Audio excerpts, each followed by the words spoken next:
Türkmenistan'ın soňky bir näçe gün bäri internet torunyň nurwatlary berk towlanýar, petiklemelerin gerimi giňýär. Synçylar häkimetleriň internet petiklemeleri bilen aslynda ýurdun ösüşini petikleýänliklaryny aýdýarlar. Azatlyk radiosynyň habarçysy 28-nji ýylda häzirki wagtda Türkmenistanyň ozal erkin elýeterli bolan Hytaý we Türk sowda web saytlarynyň açylmaýanyny habar berdi. Ýönedigine bir sowda sahypalarda äleýsem, daşary ýurt ilçihanalarının web saytlary hem VPN-siz açylmaýar. Daşary ýurt ilçihanalarynyň saytlary açylmaýar. Olaryň arasynda hususan Russiýa Federasiýasynyň Aşgabatdaky ilçihanasynyň web sahypasy köpler üçin möhüm bolup durýar diýip gaýtadan ýaýbanlanýan petiklemelerden habarly bir çeşme aýdýar. Ýa-ni ýakyny petiklenen daşary ýurt sowda saytlarynyň daşary audio kitaplar, aýdymsallar, oýunlar, kinofilm saytlary, hatda howa maglumaty goşundulary hem açylmaýar diýip Azatlyk radiosynyň söhbetdeşi aýtdy. Onuň sözlerine görä telefonlarda goşundular täzelenmeýär. Soňky bir näçe gün bäri hatda elektron hatlaryň kabul edilenligi barada duýduruşlar hem gelmeýär. Türkmenistanyň Kronikasy neşri Türkmenistanyň internet aragatnaşygynyň 23-nji ýyldan bäri hassa durnuksyzlaşanyny, ozal ýeterli bolan VPN serwerleriň we goşundularynyň işlemegi betedenligini habar berýär. Türkmenokot News neşri 26-njy ýylda ýurtda gaýtadan ýaýbanlandyrylýan petiklemelerin arasynda Türkmenistanyň petiklenýän iri serwerleriň, hosting kompaniýalarynyň we web hyzmatlarynyň salgylaryny çap etdi. Olaryň arasynda Amazon Web Services, Azure, Microsoft, Google Cloud Platform we GoDaddy ýaly dünýäberli hosting kompaniýalary we web hyzmatlary bar. Şol bir wagtda garaşsyz neşriň çap eden Türkmenistanyň petikli internet salgylarynyň sanawyna görä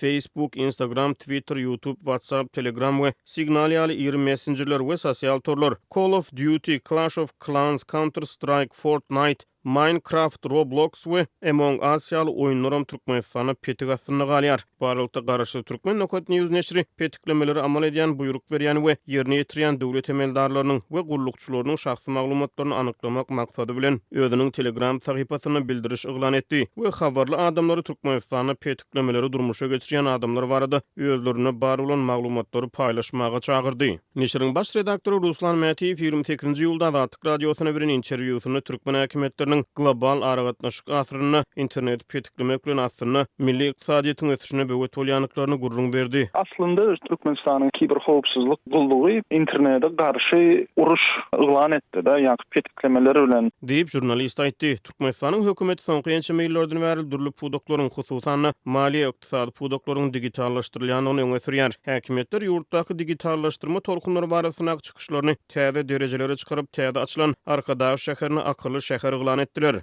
Ýöne akylly şäheriň açylyşyna da ýatdysak internet petiklemeleri kölege salypdy. İnternet ýok diýsem bolar. Hiç zat açylan okşy wagt ne poçtaň barlap bolar, ne bir howa maglumatyny alyp bolar internetde.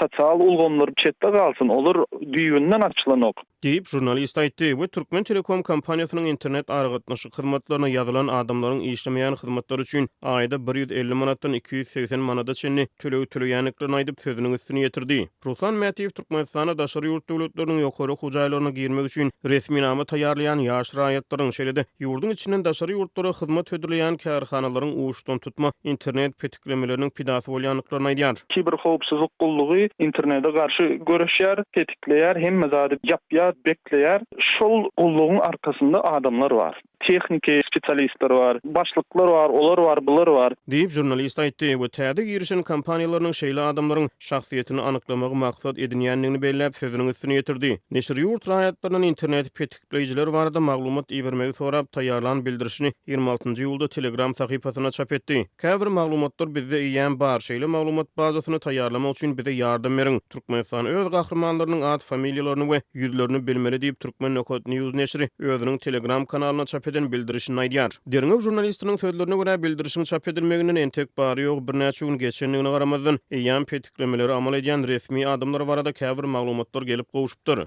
Mätiýew häkimetleriň uruşdan tutma internet çäklendirmelerini terrorçuluga deňýär we bu ýagdaýyň ilaty elektrik energiýasynyň, içimlik agyz suwunyň mahrum edilmegine barabardygyny aýdýar. Türkmenistan 2019-njy ýylyň sentýabrynda kiber howpsuzlyk hakyna kanuny kabul edildi. Şeýle soňky ýyllarda Türkmen aragatnaşyk agentliginiň düzümine kiber howpsuzlyk gullugy döredildi. Türkmen medeniýeti bu gullugyň kiber giňişlikde döwletiň we raýatlaryň howpsuzlygyny öpçün etmäge gönükdirlendigini aýdýar. Ýöne garaşy Türkmenokot News neşriniň baş redaktory gullugyň işgärleriniň halky global aragatnaşykdan mahrum edýändigini aýdýar. Buna terrorçuluk diýsem bolar. Siýasy aragatnaşygy kesýärler.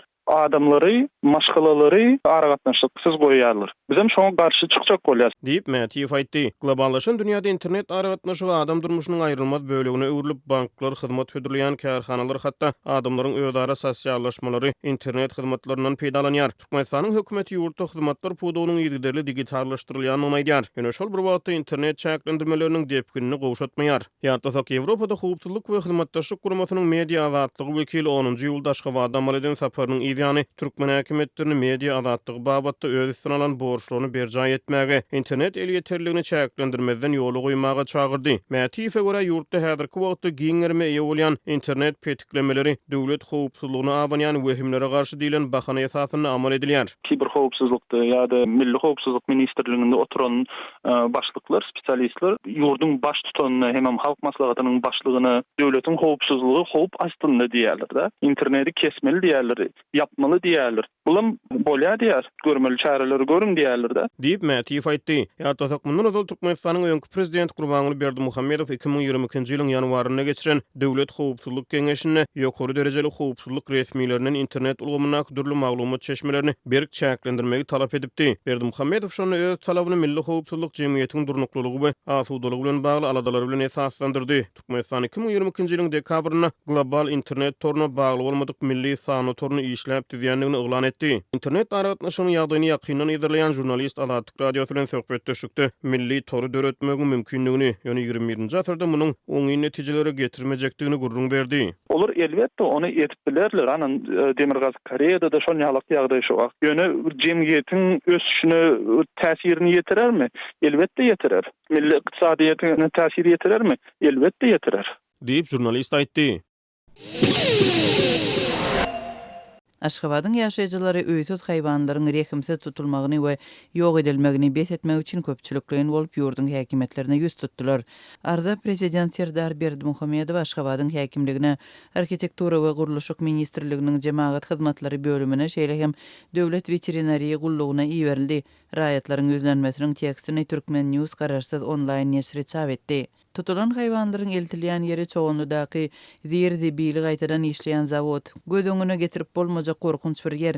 Soňky wagt içinde bu ýerde betbaht haýwanlaryň ençemesi suwsuz we iýmesiz öldi. Şeýle aýlgan şertlerde itler bir-birini iýip öz hapalarynyň izinden dem alyp bilmän boldy. Şol ýerdäki bu dowzakda milli baýlygy hasaplanýan alabaýlar hem bar. Peşikler hem şol ýere eltilýär diýip 27-nji ýylda Türkmen News neşriniň web saýtynda çap edilen hatda aýdylýar. Türkmen häkimetleriniň adyna ýolanan ýüzlenmede ýene şeýle diýilýär. Haýwanlaryň käbiri ýyrtyjylary iýmetlendirmek üçin haýwanat bagyna hem eltilýär. Käbirleri zibil çukurlaryna taşlanýar. Şol ýerde olar köplenç iň rehimsiz wahşy we zalim usullarda jan berýär. Beýlekleri bolsa turwalar, çekişler, armatura we palty bilen öldürilýär, zäherlenýär. Medeniýetli jemgyýetde bu kabul ederliksiz diýilip hatda aýdylýar. Ýüzlenme gol çeken raýatlar ýurdun prezidentinden öýsüz haýwanlaryň awlanmagyny we rehimsiz öldürilmegini besetmegi soraýarlar we özleriniň diňlenmegine umyt bildirýärler. Ýurtda geçen tomusda itlere rehimsizligi gadagan edýän itleri köpeltmek we kinologik işler baradaky kanun kabul edilipdi. Prezident Serdar Berdimuhammedow şol kanuna 2022-nji ýylyň 26-njy ýulunda ýurtda iýdeksiz itleriň köpçülikleýin tutulmagynyň nowatdaky tolkunyň arasynda gol çekipdi.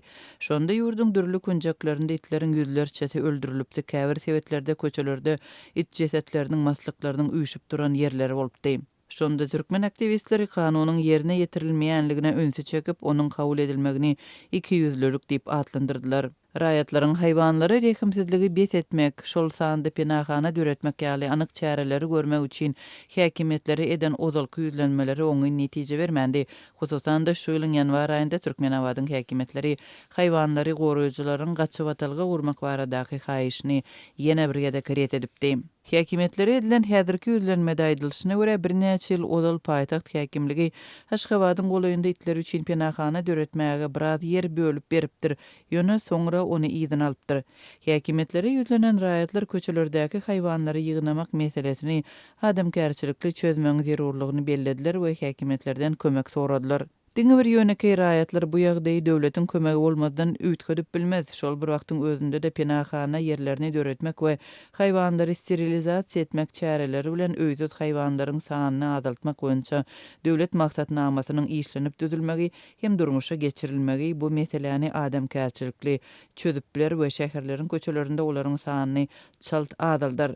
Sivilizlenen ýurtlaryň köpüsi bu meseleni itleriň bedenine çip goýmak we sterilizasiýa etmek arkaly çözýärler we iň esasy öý haýwanlaryny terk edýän geleňsiz eýelerine garşy çäreleri güýçlendirýärler diýilip Türkmenistanyň häkimetlerine ýüz tutan Aşgabatlylaryň ýüzlenmesinde aýdylýar. Bu aralykda ideksiz itleriň öldürilmegi meselesine sosial ulgamlarda hem üns berilýär. Raýatlar tarapyndan sosial ulgamlarda paýlaşylan maglumatlarda hem suratlarda Aşgabatyň köçelerinde haýwanlaryň öldürilmegine degişli soňky wakalar şeýle hem itpişiklere rehimsizlik edýän adamlar barada habar berilýär.